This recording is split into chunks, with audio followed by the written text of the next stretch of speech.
Soybean নিয়ে কারসাজি, অবৈধভাবে কেউ সয়াবিন মজুত করছে কি না খতিয়ে দেখা হবে, বাণিজ্য সচিব।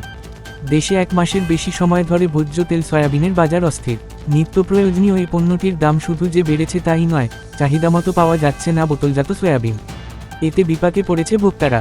গতকাল রবিবারও রাজধানীর বিভিন্ন খুচরা বাজারে খোঁজ নিয়ে এই চিত্র দেখা যায়।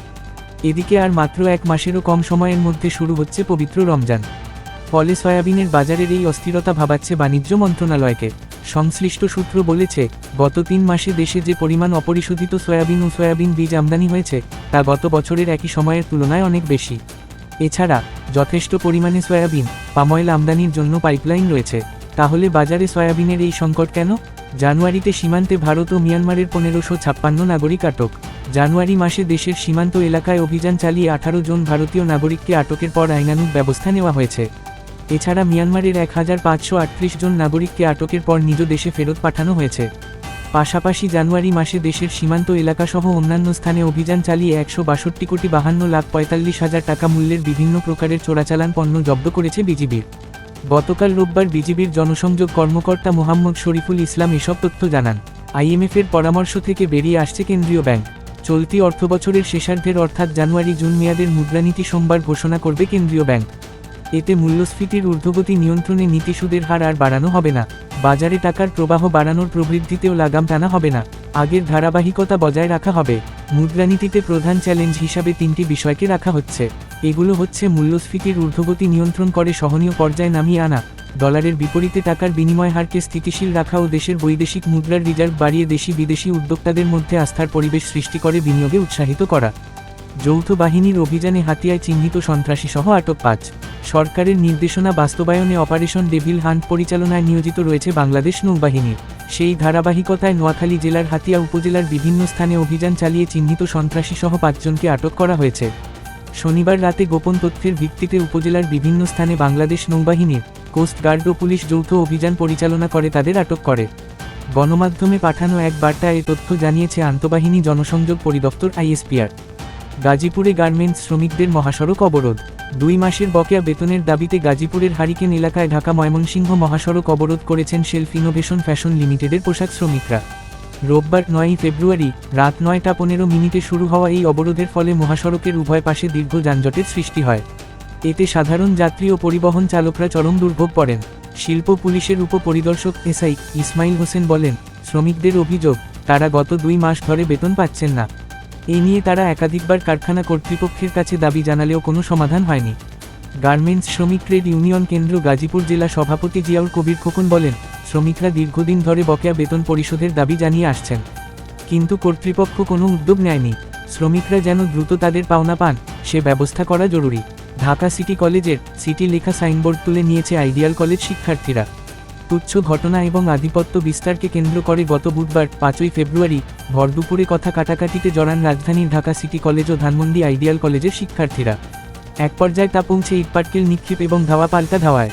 পরে পুলিশ ও কলেজ প্রশাসনের হস্তক্ষেপে সেদিনের মতো ঘটনার ইতি ঘটে। তবে সেই ঘটনার জের ধরে রোববার 9 ফেব্রুয়ারি ফের পরিস্থিতি উত্তপ্ত হয়ে ওঠে। বিকেল 4টা নাগাদ ধানমন্ডি আইডিয়াল কলেজের শতাধিক শিক্ষার্থীরা লাঠিসোঁটা নিয়ে এসে ঢাকা সিটি কলেজের নাম ফলক থেকে সিটি খুলে নিয়ে গেছেন। পরে সিটি কলেজের শিক্ষার্থীরাও পাল্টা ধাওয়া দিলে বাধে সংঘর্ষ, যা পরে 2 ঘন্টা ধরে দফায় দফায় চলতে থাকে। হামলার বিষয়ে প্রত্যক্ষদর্শীরা জানান, বিকেল 4টার দিকে আইডিয়াল কলেজের শতাধিক শিক্ষার্থী লাঠিসোঁটা নিয়ে একসঙ্গে ঢাকা সিটি কলেজের সামনে এসে অবস্থান নেন। পরে ইট পাটকেল নিক্ষেপ করে এবং লাঠি দিয়ে আঘাত করে ঢাকা সিটি কলেজের নামফলক খুলে ফেলে। এতে সিটি কলেজের শিক্ষার্থীরাও বিক্ষুব্ধ হয়ে পাল্টা আক্রমণ করে এবং সংঘর্ষ শুরু হয়। ফলে পুরো এলাকায় তৈরি হয় আতঙ্ক। তাৎক্ষণিকভাবে বন্ধ হয়ে যায় মিরপুর সড়কের যান চলাচল। দেখা গেছে, ঢাকা সিটি কলেজের 2টি গেটের একটির ঢাকা এবং আরেকটি গেটের সিটি খুলে নেওয়া হয়েছে। এরই মধ্যে সামাজিক যোগাযোগ মাধ্যমেও নাম ফলকের অংশ সম্বলিত বিভিন্ন ছবি ছড়িয়ে পড়েছে, যা নিয়ে 2 প্রতিষ্ঠানের শিক্ষার্থীরাই পরস্পর বিরোধী লেখালেখি করে যাচ্ছেন। বিষয়টি নিয়ে ধানমন্ডি মডেল থানার ভারপ্রাপ্ত কর্মকর্তা ওসি আলী আহমেদ মাসুদ বলেন, গত 5 তারিখ দুপুরে একটি অনাকাঙ্ক্ষিত ঘটনা ঘটেছিল। ওই দিনের ঘটনার জেরেই আজ ঢাকা সিটি কলেজ ও ধানমন্ডি আইডিয়াল কলেজ শিক্ষার্থীদের মধ্যে সংঘর্ষ হয়েছে। এতে 2 কলেজের 2 জন শিক্ষার্থী আহত হয়েছেন। তবে বর্তমানে পরিস্থিতি স্বাভাবিক রয়েছে।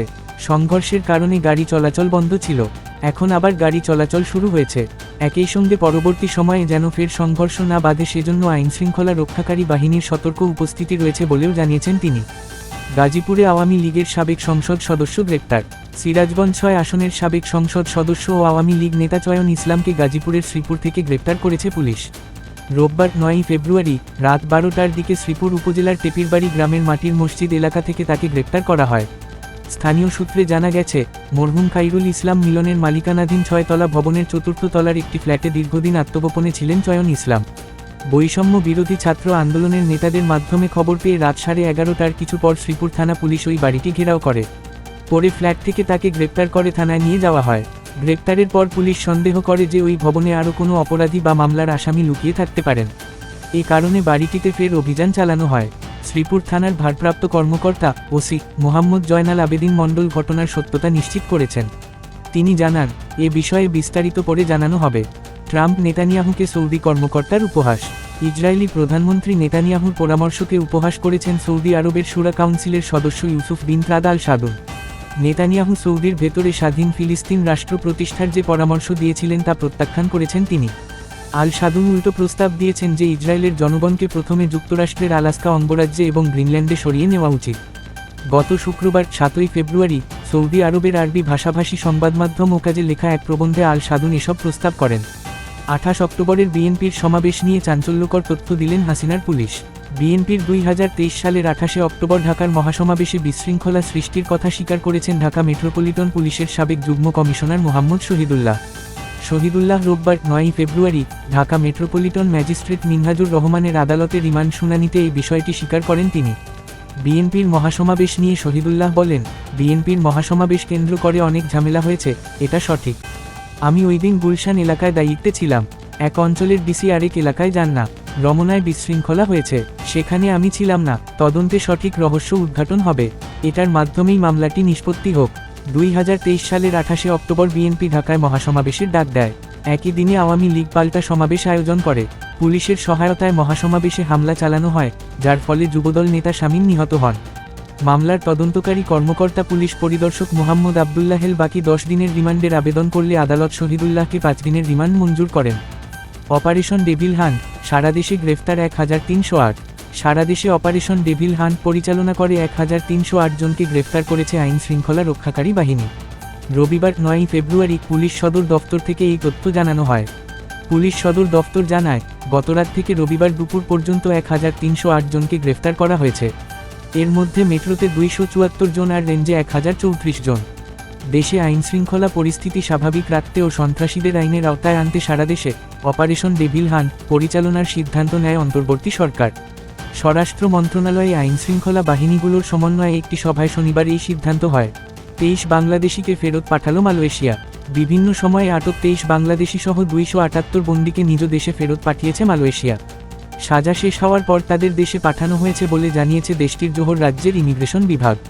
রবিবার ৯ ফেব্রুয়ারি এক বিবৃতিতে রাজ্যের অভিবাসন বিভাগ জানায়, অভিবাসীরা অভিবাসন অপরাধে কারাভোগের পর রাজ্যের পেকান নেনাস বন্দি শিবির থেকে গত এক সপ্তাহে সরাসরি কুয়ালালামপুর আন্তর্জাতিক বিমানবন্দর KLIA ১ এবং KLIA টার্মিনাল -২ এর পাশাপাশি জোহর বাহরুজ টুলাং লাউড ফেরি টার্মিনালের মাধ্যমে দেশে ফিরে যান।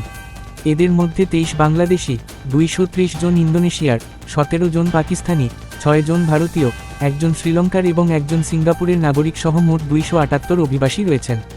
মালয়েশিয়ার অভিবাসন আইন এবং অভিবাসন প্রবিধান ১৯৬৩ এর পাশাপাশি অন্যান্য এনফোর্সমেন্ট এজেন্সি আইনের অধীনে বিভিন্ন অপরাধে সাজা পান এসব প্রবাসী। সাজা শেষে তাদের নিজ নিজ দেশের দূতাবাস থেকে নাগরিকত্ব যাচাই সম্পন্ন হওয়ার পর আকাশ ও স্থলপথে অভিবাসীদের নিজ খরচে তাদের দেশে ফেরত পাঠানো হয়। একই সঙ্গে তারা যেন ফের মালয়েশিয়ায় প্রবেশ করতে না পারেন সেজন্য তাদের কালো তালিকাভুক্ত করা হয়। কুমারখালীতে অস্ত্রের মুখে জিম্মি করে বালুঘাটে ডাকাতির অভিযোগ। কুষ্টিয়ার কুমারখালীতে আগ্নেয়াস্ত্রের মুখে জিম্মি করে বালুরঘাটে প্রায় ১ লাখ টাকা ডাকাতির অভিযোগ পাওয়া গেছে। রোববার রাত ৯:৩০টার দিকে উপজেলার সদকি ইউনিয়নের জিলাপিতলা গড়াই নদী ঘাটে এই ঘটনা ঘটে। ডাকাতি শেষে ৫ রাউন্ড ফাঁকা গুলি ছুটতে ছুটতে চলে যায় ডাকাতরা বলে জানিয়েছেন স্থানীয়রা। জিলাপিতলা বালুরঘাটের ব্যবস্থাপক এনামুল হোসেন বলেন, রাত ৯:৩০টার দিকে ৩টি মোটরসাইকেলে ৯ জন অজ্ঞাত ব্যক্তি বালুরঘাটে আসেন। তাদের মাথায় হেলমেট পরা এবং হাতে শর্টগান ছিল। সে সময় তারা অস্ত্রের মুখে আমাদের জিম্মি করে এবং ড্রয়ারে থাকা প্রায় ৯০,০০০ থেকে ১ লাখ টাকা নিয়ে দ্রুত চলে যান। যাওয়ার সময় ডাকাতরা 5 রাউন্ড ফাঁকা গুলি ছুড়ে এলাকায় আতঙ্ক সৃষ্টি করে। তার ভাষ্য, প্রায় 2 কোটি টাকা দিয়ে পাউবো থেকে বালুরঘাট ইজারা নেওয়া হয়েছে। মূলত বালুরঘাট দখল নেওয়ার জন্য এই ঘটনা ঘটতে পারে। তিনি থানায় মামলা করবেন বলে জানিয়েছেন। 5 রাউন্ড গুলির শব্দ শোনা গেছে বলে জানিয়েছেন নাম প্রকাশ্যে অনিচ্ছুক কয়েকজন এলাকাবাসী। কুমারখালী থানার ওসি মোহাম্মদ সোলাইমান শেখ বলেন, এলাকাবাসীর মাধ্যমে জিলাপিতলা বালুরঘাটে গুলির ঘটনাটি শুনেছি। ঘটনাস্থলে ফোর্স ফাটানো হয়েছে, পরে বিস্তারিত জানানো হবে। আজ থেকে ফের ট্রাকে বিক্রি হবে টিসিবির পণ্য। 1 মাস 9 দিন বন্ধ থাকার পর আজ সোমবার থেকে আবার নিম্ন আয়ের মানুষের জন্য সাশ্রয়ী দামে ট্রাকের মাধ্যমে পণ্য বিক্রির উদ্যোগ নিয়েছে সরকারি সংস্থা trading corporation of Bangladesh TCB. গতকাল রোববার এক সংবাদ বিজ্ঞপ্তিতে এ তথ্য জানিয়েছে সংস্থাটি। এতে বলা হয়, আজ থেকে ঢাকা মহানগরী ও চট্টগ্রামের বেশ কয়েকটি স্থানে এই কার্যক্রম পরিচালনা করা হবে। যে কোনো ক্রেতা লাইনে দাঁড়িয়ে ট্রাক থেকে পণ্য কিনতে পারবেন। এছাড়া অন্যান্য বিভাগীয় শহর ও নির্দিষ্ট কিছু জেলায় ভ্রাম্যমাণ ট্রাকের মাধ্যমে বিক্রয় কার্যক্রম শিগগির শুরু হবে। আইনি প্রক্রিয়ায় আটকে আছে যক্ষু নির্বাচন। অবশেষে জগন্নাথ বিশ্ববিদ্যালয়ে ছাত্র সংসদ নির্বাচনের পথ খুলছে। আইনে ছাত্র সংসদের বিধান যুক্ত না থাকায় এই বিশ্ববিদ্যালয় প্রতিষ্ঠার প্রায় 19 বছরেও নির্বাচন হয়নি। তবে জগন্নাথ বিশ্ববিদ্যালয় কেন্দ্রীয় ছাত্র সংসদ যক্ষু নীতিমালা ইতিমধ্যে সিন্ডিকেটে অনুমোদিত হয়েছে। এখন আইনি প্রক্রিয়া শেষে শিক্ষা মন্ত্রণালয় ও রাষ্ট্রপতির অনুমোদন পেলেই নির্বাচনের রূপরেখা ঘোষণা করবে বিশ্ববিদ্যালয় কর্তৃপক্ষ। গত আগস্টে ছাত্র জনতার অভ্যুত্থানে আওয়ামী লীগ সরকারের পতনের পর দেশের বিভিন্ন বিশ্ববিদ্যালয়ে লেজুরভিত্তিক ছাত্র রাজনীতি বন্ধের দাবি তোলেন শিক্ষার্থীরা।